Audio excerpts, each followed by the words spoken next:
रात का समय था। घड़ी की सुइयां धीरे धीरे 4 बजने की तरफ बढ़ रही थीं। सड़कें सुनसान थी। हवा में अजीब सी खामोशी थी। और उसी खामोशी को चीरती हुई एक कार सागर दमोह हाईवे पर खड़ी थी।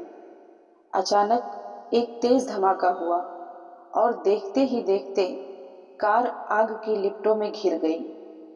लपटें इतनी भयानक थी कि आसमान तक लाल हो गया। कार के अंदर एक महिला, जो अब हमेशा के लिए खामोश हो चुकी थी, और बाहर खड़ा उसका पति, जो मदद के लिए चिल्ला रहा था।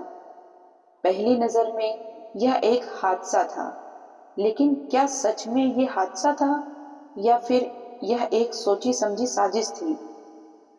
ये कहानी शुरू होती है मध्य प्रदेश के सागर जिले के पास बसे छोटे से कस्बे गढ़ाकोटा से, जहां हर कोई एक दूसरे को जानता है, जहां भरोसा ही सबसे बड़ी पूंजी होता है। और इसी कस्बे में रहते थे डॉक्टर नीलेश पटेल, एक नाम जिस पर लोगों को भगवान से भी ज्यादा भरोसा था। उनकी क्लिनिक के बाहर लंबी लाइन लगती थी। लोग कहते थे, अगर डॉक्टर नीलेश हैं तो उम्मीद है। उनकी पत्नी सीमा पटेल, एक शांत, समझदार और परिवार को समर्पित महिला। बाहर से यह परिवार बिल्कुल परफेक्ट था, लेकिन हर बंद दरवाजे के पीछे एक कहानी छुपी होती है। समय के साथ डॉक्टर नीलेश की जिंदगी में एक और महिला की एंट्री हुई। शुरुआत में यह सिर्फ बातचीत थी, फिर मुलाकातें बढ़ी और धीरे धीरे रिश्ता गहराता गया। सीमा को कुछ बदलता हुआ महसूस हुआ।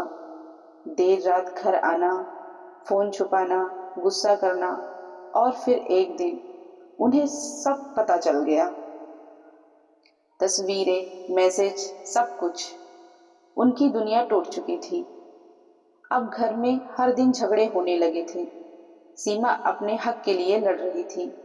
वो चाहती थी कि उसका पति वापस आ जाए, लेकिन डॉक्टर नीलेश अब बदल चुके थे। उनके अंदर एक अजीब सा अहंकार आ गया था। और सबसे खतरनाक बात, वो सीमा को रास्ते से हटाना चाहते थे। डॉक्टर नीलेश सिर्फ एक इंसान नहीं थे, वो एक डॉक्टर थे। उन्हें पता था पोस्टमार्टम क्या होता है, पुलिस कैसे जांच करती है, सबूत कैसे पकड़े जाते हैं। और इसी ज्ञान का इस्तेमाल उन्होंने किया। उन्होंने तय किया, अगर सच छुपाना है तो सबूत मिटाने होंगे। और इसके लिए उन्होंने चुना आग। रात के 2 बजे एक बार फिर घर में झगड़ा हुआ, लेकिन इस बार कुछ अलग था। गुस्सा, नफरत और पागलपन। और उसी गुस्से में डॉक्टर नीलेश ने एक ऐसा कदम उठाया जिसने सब कुछ खत्म कर दिया। सीमा अब इस दुनिया में नहीं थी। अब शुरू हुआ असली खेल। उन्होंने अपने 2 भरोसेमंद कर्मचारियों, रामकृष्ण और शुभम को बुलाया। तीनों ने मिलकर सीमा के शव को कार की पिछली सीट पर रखा और निकल पड़े एक सुनसान हाईवे की तरफ। रास्ते में उन्होंने एक चाल चली। फोन किया सीमा के पिता को। सीमा की तबीयत खराब है, मैं अस्पताल ले जा रहा हूँ, यह कॉल था। सुबह 4 बजे सुनसान जगह कार रुकी और फिर कार को आग लगा दी गई। तीनों बाहर खड़े होकर देखते रहे और अंदर एक पूरी जिंदगी जल रही थी। सुबह पुलिस आई, मीडिया आई और डॉक्टर नीलेश रोने लगे। शॉर्ट सर्किट हुआ, मैं बचा नहीं पाया। हर कोई पिघल गया।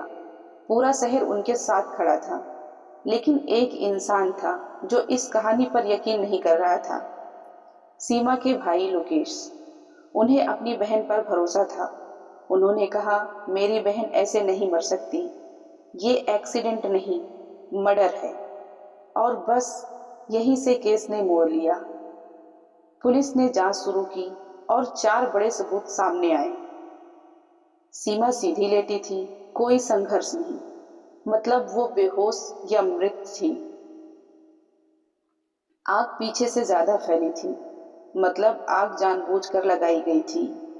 जली हुई माचिस कार के बाहर मिली। Short circuit theory fail. Car की दिशा अस्पताल की उल्टी दिशा में। कहानी पूरी तरह झूठी। पुलिस की कड़ी पूछताछ और आखिरकार 23 मार्च को डॉक्टर नीलेश टूट गए। उन्होंने सब कबूल कर लिया। डॉक्टर नीलेश गिरफ्तार, दोनों साथी गिरफ्तार, क्लिनिक बंद, इज्जत खत्म और पीछे रह गया एक परिवार जो टूट चुका था। क्या इज्जत जान से बड़ी होती है? क्या महिलाओं को पहले ही कदम उठा लेना चाहिए? क्या समाज का डर किसी की जिंदगी से ज्यादा बड़ा होता है? दोस्तों, अगर आपको हमारी ये वीडियो अच्छी लगी हो तो आप हमारे वीडियो को लाइक करें और हमारे चैनल को सब्सक्राइब करें। मिलते हैं आपको नेक्स्ट वीडियो में।